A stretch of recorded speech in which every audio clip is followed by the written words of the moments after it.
Hello friends, आप सभी का एक बार फिर से स्वागत है आपके अपने चैनल स्टॉक एक्सपर्ट्स में। जैसा कि आप सब जानते हैं, हम स्टॉक मार्केट से रिलेटेड वीडियोस लाते रहते हैं। तो आज की इस वीडियो में हम बात करने वाले हैं गिने चुने कंबाइंड शेयर्स के बारे में। उनके ऊपर डिस्कशन करेंगे एंड उनकी ग्रोथ के कारण के बारे में भी जानने की कोशिश करेंगे एंड उनके फंडामेंटल्स भी डिस्कस करेंगे। तो इन शेयर्स की लिस्ट में सबसे पहला शेयर जो आता है उसका नाम है 3i इन्फोटेक। 3i इन्फोटेक मैं आपको बता देना चाहता हूँ, कुछ दिनों के लिए इस पे ट्रेडिंग बैन हो गई थी, इस पे ट्रेडिंग चल नहीं रही थी। अभी आज के दिन ये मार्केट में रीलिस्ट हुई थी एंड मैं आपको बता देना चाहता हूँ, जब ये ट्रेडिंग इसका बैन हुआ था तो ये अराउंड 8 रुपए 50 पैसे के आसपास चल रहा था एंड रीलिस्ट ये हुआ है 31 रुपीज 45 पैसे के आसपास, अराउंड 267% की ग्रोथ के साथ। तो मैं आप एक चीज बता देना चाहता हूँ, लोगों को लगता होगा कि इस कंपनी ने काफी ज्यादा रिटर्न दे दिया या इतने हैवी प्राइस पे ये रीलिस्ट हुआ है, काफी ज्यादा रिटर्न मिला है शेयर होल्डर्स को। तो उसका मैं कारण बता देना चाहता हूँ कि ऐसा कुछ नहीं है। हैवी प्राइस में लिस्टिंग के कारण यही है कि जो लोगों के पास 10 शेयर था, उनका कैपिटल रिडक्शन होकर उन्हें खाली एक शेयर मिला है। मतलब अगर आपने 3i इन्फोटेक का पहले पास्ट में आपने 100 शेयर लिया था 8 रुपए के रेट से, मीन्स 800 रुपए के शेयर खरीदे थे, तो अभी के टाइम पे आपको 31 रुपए के सिर्फ 10 शेयर मिले हैं। मतलब बेसिकली 500 रुपए का लॉस ही हुआ है। अभी ये अपर सर्किट में देखने मिल रहा है, हमें फ्यूचर में ये काफी ज्यादा लंबा आगे तक जाते देखने को मिलेगा। तो ये ऊपर जाएगा, बट ये ग्रोथ शॉर्ट टर्म के लिए होगी। अराउंड अगर हम देख रहे हैं कि ये 31 चल रहा है, आगे क्या पता इसमें थोड़ी गिरावट हो, फिर बाद में जब उछाल देखने को मिलेगा तो इसमें हमें अराउंड ये शेयर 100 150 के आसपास भी देखने को मिलेगा, बट उसके बाद लोअर सर्किट लगना भी कंफर्म होगा ये शेयर में। तो मैं यही बोलना चाहूंगा, जिनके पास पहले से पड़ा था वो जरूर इसे होल्ड करके रखें एंड ये रेंज में अगर किसी को मिल रहा है तो जरूर ले सकता है शॉर्ट टर्म के लिए। बिकॉज ये शेयर का फिक्स्ड है कि ये 80 100 का आंकड़ा टच करेगा अगले कुछ दिनों में। एंड इस कंपनी का अगर मैं आपको फंडामेंटल दिखा दूं तो इनका जो फंडामेंटल है वो उसमें भी काफी सुधार हुआ है, मैं बोल सकता हूँ। कंपनी की मार्केट कैपिटलाइजेशन है 1366 करोड़ का। इनका बुक वैल्यू है 46 रुपीज 60 पैसे का। फेस वैल्यू 10 रुपए का है। इस कंपनी में एफआईआई की होल्डिंग 0.180% की है एंड प्रमोटर्स की कोई होल्डिंग नहीं है इस कंपनी में। एंड डीआईआई की होल्डिंग 14.3% की है। कंपनी जैसे कि आप सब जानते हैं आईटी सर्विसेज प्रोवाइड करती है अलग अलग कंपनीज को, जैसे कि बैंकिंग, ये नॉन बैंकिंग फाइनेंशियल इंस्टीट्यूट को या बैंकिंग फाइनेंशियल सर्विस इंडस्ट्रीज को, फिर insurance, capital market, asset, wealth management company, ये सबको सॉल्यूशंस और अपनी सर्विसेज प्रोवाइड करती है। एंड अलग अलग गवर्नमेंट, मैन्युफैक्चरिंग, रिटेल, डिस्ट्रीब्यूशन का, टेलीकॉम और हेल्थ केयर सेक्टर में भी अपनी सर्विसेज प्रोवाइड करती है, आईटी सर्विसेज। तो इस कंपनी के बारे में अगर मैं आपको बताऊं तो कंपनी का क्वार्टरली रिजल्ट भी अगर आप देखें तो पहले कुछ क्वार्टर में अच्छा रहा था, बट जून क्वार्टर में इसको अराउंड 8 करोड़ के आसपास का लॉस हुआ था, मीन्स 7 करोड़ 87 लाख का लॉस हुआ था। बट इनकी सेल्स जो है उसमें ग्रोथ देखने को मिली थी। एंड अगर पिछले कुछ क्वार्टर की बात करें तो कंपनी प्रॉफिट मेकिंग है, नो डाउट। कंपनी का अगर मैं आपको बैलेंस शीट बता दूं तो बैलेंस शीट में इनका शेयर कैपिटल है 1617 करोड़ का। रिजर्व्स की बात करें तो माइनस में है। बोरोइंग कंपनी के ऊपर 550 करोड़ का है, जो कि अगर आप पिछले कुछ सालों में देखें तो इन्होंने कम किया है बोरोइंग। अदर लाइबिलिटीज 183 करोड़ का ही है। फिक्स्ड एसेट कंपनी के पास 388 करोड़ का है। मैं आपको बता देना चाहता हूँ, फिक्स्ड एसेट इनके ईयर ऑन ईयर कम होते आए हैं। पिछले अगर आप मार्च 2020 में अगर आप देखेंगे तो इनके पास 1500 करोड़ के आसपास का फिक्स्ड एसेट था, अभी सिर्फ 388 करोड़ के आसपास का है। इसके बाद इनका अदर एसेट है 1098 करोड़ के, मीन्स 1100 करोड़ के आसपास इनको एक साल के अंदर अमाउंट रिसीव होगा। कंपनी का कैश फ्लो 2021 का प्लस में रहा है अराउंड 586 करोड़ के आसपास का। देन ये कंपनी का अगर मैं आपको बताऊं प्रमोटर होल्डिंग तो मैंने बता दिया, पब्लिक के पास 85.50% की होल्डिंग है। तो इसका मैं आपको क्लियर बता देना चाहता हूँ, अभी जिसको भी ये शेयर मिल रहा है वो जरूर खरीद सकता है, बट ये शेयर अपर सर्किट में लॉक हुआ है। कंपनी एक शॉर्ट टर्म में 100 रुपए का आंकड़ा कंफर्म है पार करने वाली है, बट मैं आपको ये भी बता देना चाहता हूँ कि जैसे ये कंपनी में जब 100 150 का आंकड़ा टच करने के बाद लोअर सर्किट लगेगा तो ये कंपनी हमें वापस 40 50 के रेंज में ही देखने मिलेगी, क्या पता उससे भी कम आ जाए। नेक्स्ट जो कंपनी जिसके बारे में हम बात करने वाले हैं वो है प्रोसीड इंडिया कंपनी। इस कंपनी के बारे में आपको बता दूं कि एक साल में अगर आप देखेंगे तो इस कंपनी 10,110% का रिटर्न दिया है। कंपनी अराउंड 27 पैसे के आसपास लिस्ट हुई थी, रीलिस्ट हुई थी, मीन्स इस पे भी ट्रेडिंग के लिए थोड़े ट्रेडिंग से सस्पेंड किया गया था ये शेयर। एंड उसके बाद कंटिन्यूस अपर सर्किट में गई एंड ये शेयर अराउंड 170-80 रुपीज़ के 172 रुपीज़ के आसपास गई थी, एंड अब उसमें लोअर सर्किट लग गया। मैं आपको बता देना चाहता हूँ, इस कंपनी में मैंने काफ़ी वीडियोस बनाए थे पहले भी। मैंने रिटेल इन्वेस्टर्स को पहले ही बोला था ये कंपनी एक लिमिट तक जाएगी, एंड जिस दिन इसमें लोअर सर्किट लगेगा तो ये शेयर हमें अराउंड 20-25 रुपए के आसपास भी देखने मिल सकती है। ये शेयर का भी सेम केस था, इसका भी कैपिटल रिडक्शन हुआ था 31:1 के रेशियो में। जिसके पास 31 शेयर थे उनको सिर्फ एक शेयर मिला था।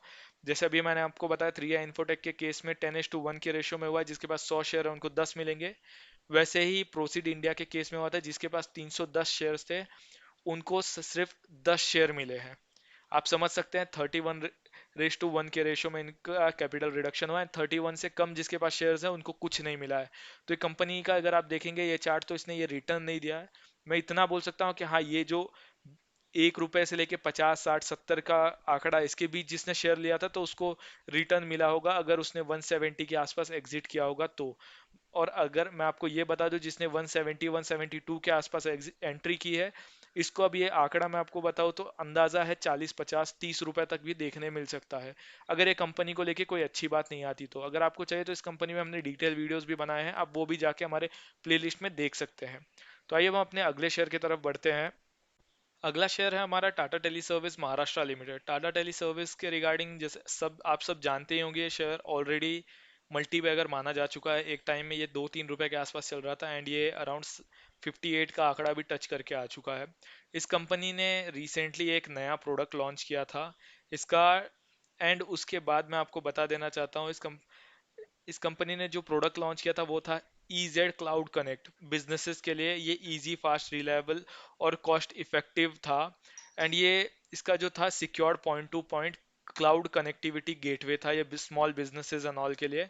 तो इन्होंने एक ये लॉन्च किया था। एंड दूसरा, इनका जो एक न्यूज आ रही थी कि इनका जो सुपर ऐप जिसकी वजह से ये शेयर इतना भाग रहा है, सुपर ऐप की टेस्टिंग बैकग्राउंड में चल रही है। अराउंड टाटा सन्स के तरफ से भी आया था स्टेटमेंट कि 70,000 का जो इनका एम्प्लॉय का जो ग्रुप है उसमें ये ऐप ऑलरेडी लॉन्च करके चेक किया जा रहा है, एंड 2020 में इस ऐप को लॉन्च करने की बात चल रही है। ये ऐप का पहले बोला जा रहा था यही 2021 के सितंबर में लॉन्च होने वाला था, बट कंज्यूमर प्रोटेक्शन बिल की वजह से, उसके रूल्स की वजह से ये ऐप को डीले हो रहा है लॉन्च में। एंड टाटा की जो ग्रुप की कंपनीज है उन्होंने क्लियर कर दिया था कि जब ये कंज्यूमर प्रोटेक्शन बिल आ जाएगा तो उसके जो नॉर्म्स है उसके वो क्लियर हो जाएंगे, तो हम उसके बाद जो चेंजेस करने होंगे ऐप में वो चेंजेस करके हम ऐप लॉन्च करेंगे।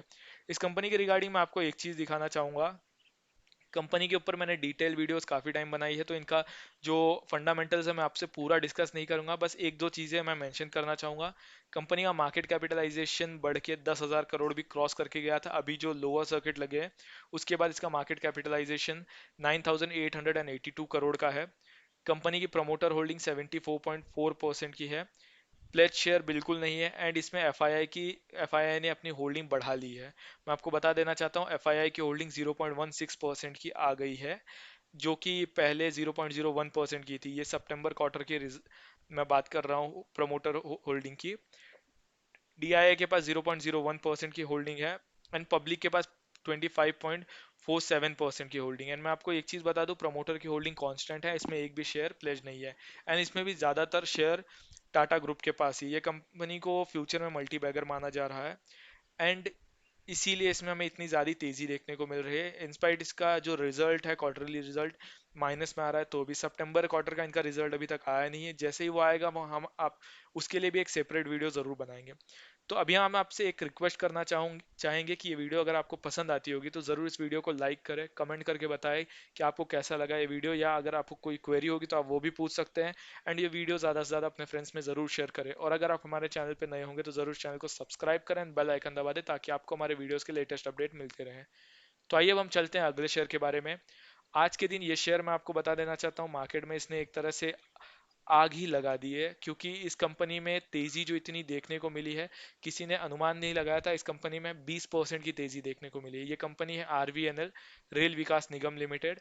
20% की तेजी देखने को मिली है, 43.05 रुपीज आज का इसका शेयर प्राइस है। एंड ये शेयर मैं आपको बता देना चाहता हूँ, आज के दिन इसने 20% का रिटर्न दिया है एक दिन में अपने शेयर होल्डर्स को। जैसे कि ये मैं आपको बताऊँ, गवर्नमेंट कंपनी है ये RVNL की। एंड ये कंपनी जो है अराउंड अगर एक साल में देखें तो 128% की रिटर्न दी है इस कंपनी ने। And company continue dividend paying company है, 1.14 रुपीज़ का डिविडेंड देती है कंपनी रेगुलरली। एंड आज के दिन इस शेयर में हमें हैवी वॉल्यूम में बाइंग भी देखने को मिली है, एंड इसी वजह से इसमें काफ़ी ज़्यादा तेज़ी देखने को मिली है आज के दिन। अगर मैं आपको बताऊँ, अभी स्पेसिफिक कोई रीज़न तो आया नहीं है इसकी तेज़ी का, एक ही अनुमान लगाया जा सकता है कि हैवी बाइंग की वजह से। एंड इस कंपनी को मैं बता दूं, कंपनी का अगर आप फंडामेंटल्स देखेंगे तो बहुत ज़्यादा स्ट्रांग है। कंपनी कंटिन्यूस प्रॉफिट मेकिंग है, डिविडेंड पेइंग है, मोस्टली शेयर्स प्रोमोटर के पास है इसमें। अगर मैं आपको बताऊं तो एफआईआई का भी इन्वेस्टमेंट है, डीआईआई का अराउंड 9.10% का होल्डिंग है इस कंपनी में। कंपनी काफ़ी ज़्यादा स्ट्रांग है। पब्लिक के पास सिर्फ 12.44% की ही होल्डिंग है, मैं आपको ये चीज़ क्लियर बता देना चाहता हूँ। एंड ये कंपनी अगर आप देखें कल के दिन भी हमें इसमें तेज़ी देखने को मिलने वाली है। उसके बाद एक और कंपनी जिसमें हम डिस्कशन करने वाले हैं वो है ट्राइडेंट कंपनी, ट्राइडेंट लिमिटेड। ये कंपनी टेक्सटाइल सेक्टर में डील करती है। इस कंपनी में आज के दिन हमें अपर सर्किट देखने को मिला। ये कंपनी अगर आप देखेंगे आज का इसका शेयर प्राइस है 40 रुपीज़ 55 पैसे का। अगर मैं आपको एक साल का चार्ट दिखाऊँ, इसने अराउंड 410% का रिटर्न दिया है। कंपनी के रिगार्डिंग मैं आपको बता देना चाहता हूँ, इसका क्वार्टरली रिजल्ट आया है सितंबर क्वार्टर का। इसने सेल्स दिखाया है 1691 करोड़ का, एंड 44% से ईयर ऑन ईयर सेल्स में ग्रोथ देखने को मिली है। कंपनी का क्वार्टरली रिजल्ट आया था जिसकी वजह से इतनी तेजी देखने को मिली है आज के दिन हमें इस कंपनी में। और ट्राइडेंट कंपनी में आपको बता देना चाहता हूँ, ये कोई पेनी स्टॉक था नहीं, इसे पेनी स्टॉक बनाया गया था। इसकी शेयर की प्राइस 70 रुपीज़ थी, तब इसके बाद इसमें स्प्लिट किया गया था 1:10 के रेशो में, जब इसकी प्राइस आ गई थी 7 रुपए की। एंड ये कंपनी बिल्कुल डेट फ्री कंपनी है। प्रमोटर होल्डिंग 73.0% की है, डीआईआई की 0.01% की होल्डिंग है, एफआईआई की 2.14% की होल्डिंग है। ये कंपनी टेक्सटाइल सेक्टर में डील करती है। मार्केट कैपिटलाइजेशन इसका 19,696 करोड़ का है। बुक वैल्यू 7 रुपीज़ का है इस कंपनी का। कंपनी का मैं बता दूं, अगर आप देखेंगे इनका जो क्वार्टरली रिजल्ट आया है सितंबर क्वार्टर का, इसमें इनका सेल्स है 1692 करोड़ का, जो कि जून क्वार्टर में 1482 करोड़ का ही था। एंड इनका जो प्रॉफिट है, प्रॉफिट आफ्टर टैक्स, वो है 235 करोड़ का, जो कि पिछले क्वार्टर में 207 करोड़ का ही था। इसमें प्रॉफिट भी ग्रोथ देखने को मिला, सेल्स ग्रोथ भी देखने को मिला। एंड कंपनी पहले से काफ़ी ज़्यादा अच्छी है, मैं आपको बता देना चाहता हूँ। कंपनी अगर बैलेंस शीट में आपको बता दूं तो शेयर कैपिटल 510 करोड़ का है, रिजर्व्स इनके पास 3081 करोड़ का है, जो कि ईयर ऑन ईयर बढ़ते जा रहा है। बोरोइंग कंपनी पे 1327 करोड़ का है, जो कि क्वार्टर ऑन, अगर मैं आपको बताऊं, ईयर ऑन ईयर कम होते गया। अगर 2019 में इनके पास 2400 करोड़ का लो था, इनके कर्जा था इनके ऊपर, 2020 में आते आते 1900 करोड़ का हो गया, मार्च 2021 में आते आते इधर 1500 का हो गया, सितंबर 2021 में आते आते इस कंपनी पे जो कर्ज है 1300 करोड़ के आसपास का हो गया। अदर लाइबिलिटीज 960 करोड़ का है। कंपनी के पास फिक्स्ड एसेट है 3759 करोड़ का। करंट वर्क इन प्रोग्रेस में 39 करोड़ इन्वेस्टमेंट है, मार्केट में 1 करोड़ का इन्वेस्टमेंट है इनका। एंड अदर एसेट 2078 करोड़ का है। कंपनी का कैश फ्लो 2021 का तो माइनस में रहा है, बट मैं आपको बता दूं कंपनी काफ़ी ज़्यादा स्ट्रांग है इनका। अगर मैं आपको फंडामेंटल्स बताओ तो कंपनी में गवर्नमेंट की भी होल्डिंग है, 0.92% की है। डीआईआई का मैंने आपको बता दिया है कि 0.01% की होल्डिंग है। एफआईआई ने होल्डिंग बढ़ा के 2.14% की कर दी है। अदर्स के पास 1.92% की होल्डिंग है, मीन्स ये Trident limited employ welfare trust के पास 1.92% की होल्डिंग है। पब्लिक के पास सिर्फ 21.99% की ही होल्डिंग है। तो ये कंपनी अगर आप देखेंगे इनका फंडामेंटल बहुत स्ट्रांग है, इसी वजह से इसमें हमें आज के दिन भी तेजी देखने को मिली, और तेजी का मेन कारण था इनका क्वार्टरली रिजल्ट। एंड ये कंपनी काफ़ी ज़्यादा एग्रेसिव है अपने बिजनेस को लेके, कंपनी काफ़ी ज़्यादा ग्रोथ कर रही है। एंड ये कंपनी मैं आपको बता देना चाहता हूँ, जब 2020 में क्रैश हुआ था मार्केट तो 4 रुपए के आसपास आया था इसका प्राइस। एंड इस समय अगर आप देखेंगे तो एक साल के अंदर, 1 या 1.5 साल के अंदर 10 टाइम्स रिटर्न दे दिया इसने अपने शेयर होल्डर्स को। तो ये बहुत बड़ी बात होती है, 10 टाइम्स दैट मीन 1000% रिटर्न। तो इसी के साथ ये वीडियो मैं समाप्त करना चाहूँगा। वीडियो समाप्त करने से पहले एक ही रिक्वेस्ट रहेगी, वीडियो पसंद आती है तो ज़रूर वीडियो को लाइक करें, कमेंट करके हमें ज़रूर बताएं आपको क्या लगता है इन कंपनीज़ के बारे में, या अगर आपको किसी और टॉपिक पे वीडियो चाहिए तो आप वो भी बता सकते हैं। एंड ये वीडियो ज़्यादा से ज़्यादा अपने फ्रेंड्स तक शेयर करें, और अगर आप हमारे चैनल पर नए होंगे तो ज़रूर इस चैनल को सब्सक्राइब करें, बेल आइकन दबा दें ताकि आपको हमारे वीडियोज़ के लेटेस्ट अपडेट मिलते रहे। इसी के साथ हम वीडियो समाप्त करना चाहेंगे।